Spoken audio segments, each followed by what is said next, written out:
manye ekizibu kya Uganda abakulira mu bwavu ekitu kino nkyogera nnyo era abantu abamu ne banyigira.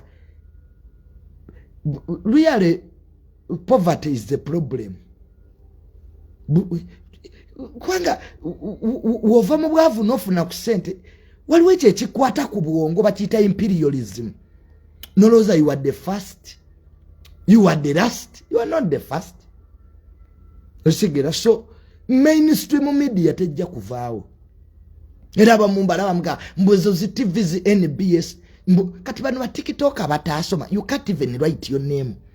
Your achievement is an aeroplane. How can you remove NBS?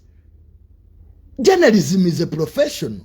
Mulimo ekintu kye basoma tekivaawo. Bw'oba yagala okuba obukatuliki gala seminaries. If you want to defeat Catholics, close the seminaries ezisomesa ba priests. But you can't wake up one morning and you say that the Catholics will go away in the world. Oli musiru.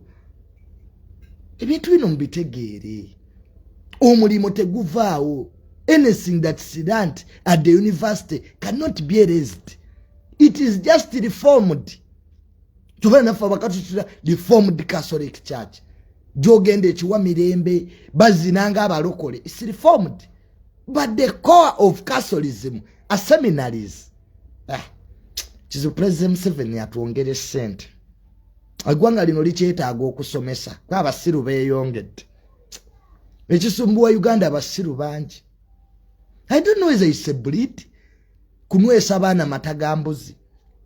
Abaana mbunwesa matagembuzi mbadwesa matagendiga. How can they reason? There is what we call authority and authenticity. Chovula buli omu alina page ku Facebook ayagala ebereko blue tick. The mainstream media still has authority in the bigger picture of the media sector. Chenali munyonyolo oli omwana wa TikTok. Nti mwaba TikTok abasinga obungi babalabanga ba comedian. Nobody takes you serious. Omanyita abantu basobola okulaba nenga teri yakutwala serious. Nobody even can quote you. Kakati boba amibaloza nti when people are watching them, but they have become authority. No, you don't have authenticity. Gwebibyo bya comedy mariachi kunyumya mu bunyumya. But who can quote you? Tebasura na kutwalanga evidence mu court.